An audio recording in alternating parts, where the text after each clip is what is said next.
राजस्थान कर्मचारी चयन बोर्ड विज्ञापन संख्या 4/2021 दिनांक 6/9/2021, जिसमें ग्राम विकास अधिकारी सीधी भर्ती 2021 के बारे में यह विज्ञापन जारी हुआ है। तो हम ग्राम विकास अधिकारी यानी वीडियो भर्ती 2021 के बारे में बात कर रहे हैं, जिसमें ओबीसी प्रमाण पत्र और ईडब्ल्यूएस प्रमाण पत्र पर बहुत चर्चा हो रही है। तो अपने एक आधार बना लेते हैं, यानी विज्ञापन या विज्ञप्ति में क्या लिखा हुआ है उसके आधार पर हम ईडब्ल्यूएस और ओबीसी प्रमाण पत्र की स्थिति के बारे में जानकारी प्राप्त करते हैं। तो चलते हैं वीडियो की तरफ। इस विज्ञापन में कौन से में 4/2021 दिनांक 6/9/2021 में मूल बिंदु संख्या 19 जिसमें क्या लिखा है, प्रमाण पत्रों का सत्यापन। और इसमें कुल 8 उप बिंदु हैं, यानी इस बिंदु संख्या 19 को 8 भागों में बांट के प्रमाण पत्रों के बारे में जिक्र किया गया है।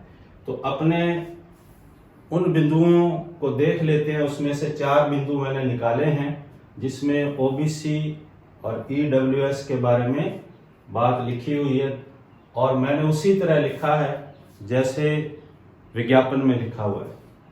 तो क्रमांक नंबर 2 में क्या लिखा हुआ है देखें, अन्य पिछड़ा वर्ग, अति पिछड़ा वर्ग के जाति प्रमाण पत्र नियमानुसार नवीनतम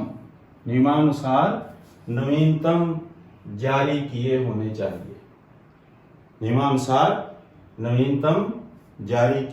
चाहिए। तो यहाँ दिनांक की कोई स्थिति नहीं है।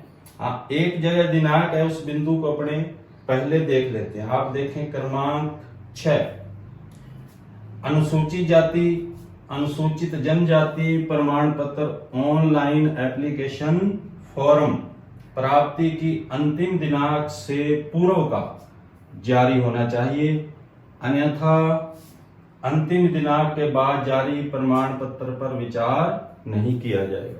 तो यहाँ स्थिति क्लियर है, यानी SC/ST का जो प्रमाण पत्र है वो ऑनलाइन एप्लीकेशन से पहले का होना चाहिए। लेकिन अपने देखते हैं क्या ये स्थिति ओबीसी और ईडब्ल्यूएस प्रमाण पत्रों में लिखी गई है। तो मैंने क्रमांक नंबर 2 पढ़ा, उसको एक बार फिर पढ़ देता हूं। अन्य पिछड़ा वर्ग, अति पिछड़ा वर्ग के जाति प्रमाण पत्र नियमानुसार नवीनतम जारी किए होने चाहिए। यहाँ कोई दिनांक नहीं है। अब क्रमांक 3 बिंदु संख्या 19 का क्रमांक 3 देखते हैं। अन्य पिछड़ा वर्ग, अति पिछड़ा वर्ग का नवीनतम प्रमाण पत्र जो नियमानुसार पिता माता की आय के आधार पर सक्षम अधिकारी द्वारा निर्धारित पत्र पर जारी किया हुआ हो। इसका दूसरा भाग क्रमांक 3 का, अन्य पिछड़ा वर्ग, अति पिछड़ा वर्ग की विवाहित महिला आवेदक को नियमानुसार पिता माता की आय के आधार पर जारी जाति प्रमाण पत्र विस्तृत आवेदन पत्र के साथ प्रस्तुत करना आवश्यक है। तो आप देखें क्रमांक नंबर 3 में भी वो बात नहीं लिखी गई है जो क्रमांक नंबर 6 में SC/ST के साथ लिखी गई है। अब अंतिम क्रमांक ईडब्ल्यूएस वाला है, वो क्रमांक 4 है। आर्थिक रूप से कमजोर वर्ग ईडब्ल्यूएस के अभ्यर्थियों को नियमानुसार सक्षम प्राधिकारी द्वारा निर्धारित प्रारूप में ही जारी इनकम एंड एसेट सर्टिफिकेट प्रस्तुत करना होगा। यानी आर्थिक रूप से कमजोर को जो सर्टिफिकेट प्रस्तुत करना है उसमें भी कोई तिथि नहीं लिखी गई है। तो इस प्रकार से ये विचित्र स्थिति जो पैदा हुई है, उम्मीद है इसका समाधान जो है कैंडिडेट के हित में होगा, और जो भी स्थिति भ्रम बना है उसको दूर करके सभी कैंडिडेट को योग्य माना जाएगा। हमारा वीडियो बनाने का उद्देश्य जो वास्तविक स्थिति है उस तक आपको पहुंचाना है, और ईडब्ल्यूएस और ओबीसी सर्टिफिकेट को शपथ पत्र के आधार पर 2 वर्ष के लिए बढ़ाया जाता है। ये वीडियो मैं पहले ही बना चुका हूं, आपने उसको बहुत सहयोग दिया है। वीडियो देखने के लिए थैंक्स, जय हिंद। लाइक और शेयर कर दें।